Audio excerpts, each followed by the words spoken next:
애벌레가 나비되어 꽃을 피우다. 줄무늬 작은 애벌레 한 마리가 자기의 둥지였던 나를 깨고 세상에 나왔다. 햇빛 찬란한 세상은 참으로 아름다워 보였다. 그런데 배가 고프다는 생각이 들자 그는 곧 자기가 태어난 그 나무의 잎을 갉아먹기 시작하였다. 작은 애벌레는 그렇게 나뭇잎을 갉아먹자 배도 부르고 또 몸도 자라나기 시작했다.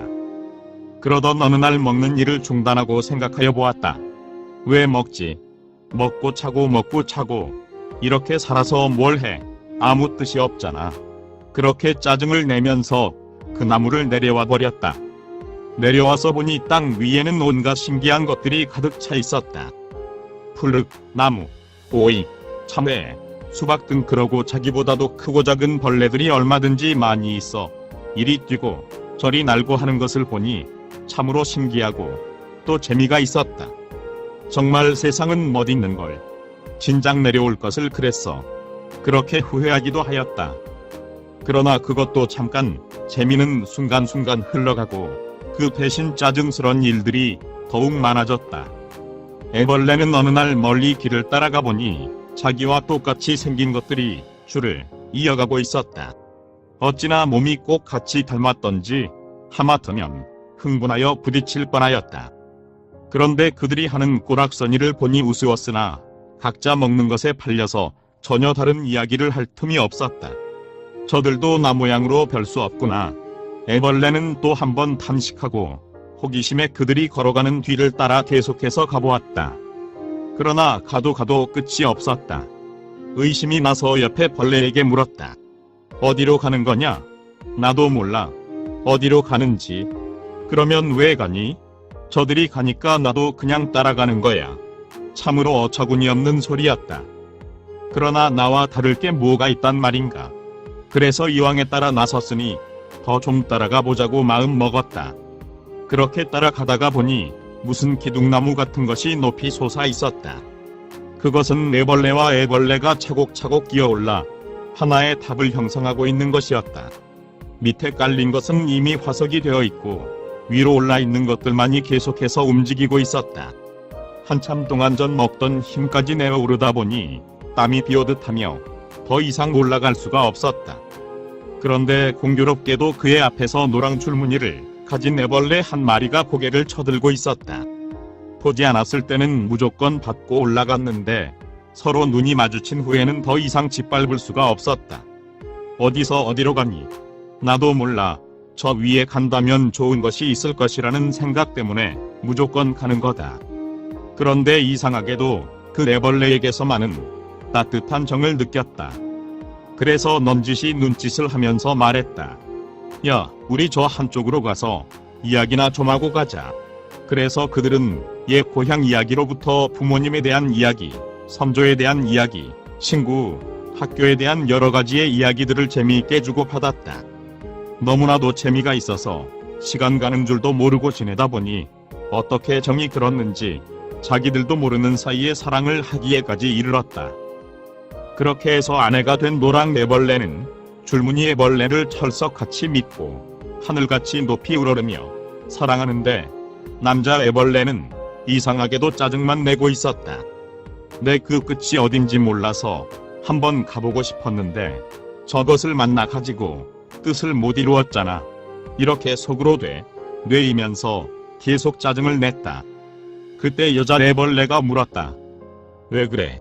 나도 몰라. 나도 모르다니. 자기가 짜증을 내면서 모르기는 왜 몰라? 아니야. 아니긴 또 뭘 아니야. 말 좀 해봐. 괜히 불안해지는데. 그때서야 남자 애벌레는 정색을 하고 말했다. 이게 뭐야? 맨날 먹고 자고 무슨 재미가 있어야지. 이것이 재미지. 이보다 더 좋은 재미가 어디 있어. 사내 대장부가 세상에 태어나서 가본다. 한 곳도 가보지 못하고 난 재미가 없어. 이런 일이 있은 뒤로는 늘상 서로 간의 의견이 엇갈렸다. 가야 한다느니 가서는 안 된다느니 가면 나는 어떻게 하느냐느니 하여 날마다 분란이 없는 날이 없었다. 그런데 어느 날 남자는 화를 내면서 기필코 길을 퍼나겠다고 우겨댔다. 하는 수 없이 노랑 애벌레도 승낙하였다. 잘 갔다 와. 그들은 서로 눈물을 흘리면서 헤어졌다. 남자 애벌레를 떠나보내고 돌아온 노랑 애벌레는 그렇게는 허전할 수가 없었다. 매일매일 눈물을 흘리며 기원했다. 가다가 발병이나 나서 돌아오던지 아니면 빨리 목적을 달성하고 오시라. 손발을 비비며 기도하였다. 그러나 기다림은 참으로 지겨운 것이었다. 그의 얼굴이 노래지도 못해 흰빛으로 변해갔다. 참으로 사랑병이란 무서운 것이었다. 옛날 같으면 뭇벌레들을 발 아래 받고 날아다니라 시피하던 노랑 애벌레였건만 그만 지순한 여인이 된 것이다. 어떡한담, 마지막 한 번만 더 문 밖을 나가리라 하고 나갔다. 그날은 눈물도 있고 먼 산을 바라보며 한참 동안 서성거리는데 소나무 밑에서 어떤 애벌레 한 마리가 부지런히 실을 빼는 일을 하고 있었다. 쫓아가서 물었다. 무얼 하십니까? 실을 잤습니다. 실을 잤으면 뭐 좋은 일이 있습니까? 좋은 일이 있고 말고요. 나비가 된답니다. 나비가 되면 어찌 됩니까? 나비가 되면 기어다니지 않고 날아다닌답니다. 참 좋겠네요. 좋고 말고요. 그래서 나는 실을 잤습니다. 자기의 몸을 짜내 실을 빼는 여인, 그 여인이야말로 무서운 여인임을 느꼈다. 그러나 알고 보니 그 여인도 사람의 배신을 당한 것은 아니지만 처지가 비슷했다. 그래서 나비가 되어 그곳에 직접 날아가 애인을 만나보기 위해서 실을 뽑는다는 것이었다. 신기했다. 노랑애벌레가 물었다. 누구나 그렇게 실을 뽑을 수 있나요? 있고 말고요. 저 모든 고추가 다 실을 뽑아 만든 애벌레들의 나비랍니다. 머리를 돌려보니 수많은 나비집들이 대롱대롱 달려있고 그 옆에 몇 마리의 나비가 짝을 지어 날고 있었다. 나도 나비가 되어야지. 이렇게 생각한 노랑애벌레는 그대로 나무에 매달려 실을 뽑기 시작하였다. 한편 남자애벌레는 옛날 올라가다가 내려왔던 그 기둥나무와 같은 애벌레들의 동산에 이르러 막 타고 오르려 하는 순간 무엇이 위에서 와르르 무너졌다. 살펴보니 수십 마리의 애벌레들이 쓰러져 죽었는데 그 가운데 한 마리가 금방 쓰러져 죽으면서 나비가 되어보아야만 알아. 나비가 하였다. 나비가 무엇일까? 이렇게 생각은 하면서도 그건 귀에 슬쩍 지나는 말이라 생각하고 용기를 내서 올라갔다. 그동안 쉬기도 하고 아내의 사랑도 많이 받았겠다. 전 힘을 다해서 올라가서 한 번에 90% 이상을 올랐다.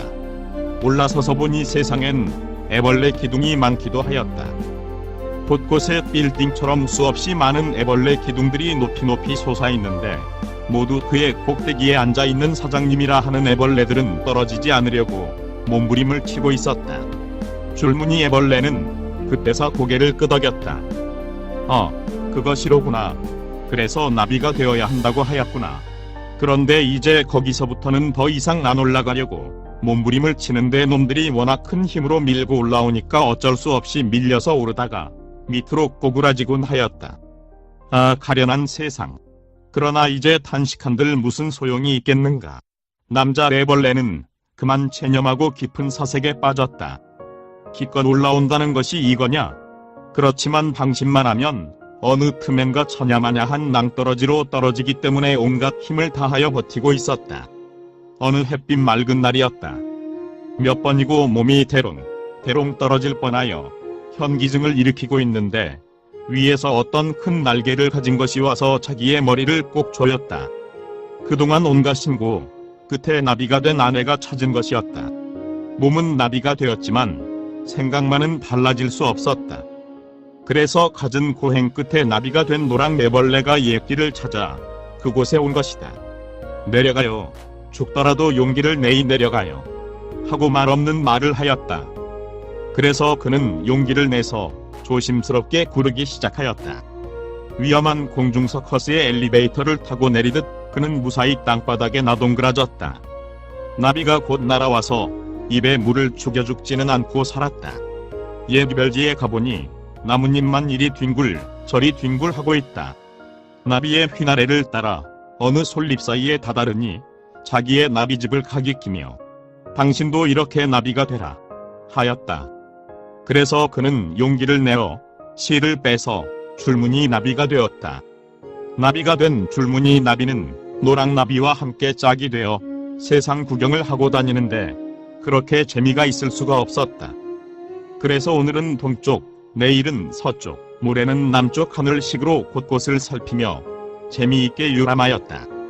그런데 가는 곳마다 애벌레들의 아귀다툼이 피나는 것을 볼 수 있었다. 불쌍하다 불쌍해. 나비가 될 줄은 모르고 에이 바보들하고 업신여겼다. 그때 노랑 애벌레가 말했다. 여보, 나비가 되는데 무슨 의미가 있는 줄 아십니까? 의미가 있지. 세상 구경하고 날아다니면서 사랑하고. 이 얼마나 좋아. 이것보다 더 큰 의의가 있어. 있고 말고요. 있습니다. 그러니까 나비가 된 데는 관광하는데 의미가 있는 게 아니고 꽃을 피우는데 의미가 있습니다. 꽃 없는 세계는 황막해요. 그래서 우리는 꽃을 피우기 위해서 나비가 된 것입니다. 그러니 이제부터는 구경도 그만 다니고 각각 자기의 자리를 지키면서 꽃을 피웁시다. 생각하여 보니 참으로 아내의 말이 맞는 것 같았다. 그래서 그 이튿날부터는 한 번도 함께 한 길을 날지 않고 따로따로 다니면서 꽃 한 송이라도 더 피우려고 노력을 하여 세상이 온통 꽃밭으로 변하게 되었다. 참으로 아름다운 설화다. 우리 불자는 누구나 성불하여 불법의 꽃을 피우기 위해서 산다.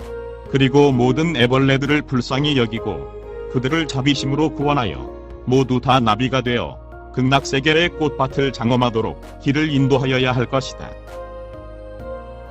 구독과 좋아요를 클릭해 주시면 불교 전파 및 불경 보급 사업에 많은 도움이 됩니다.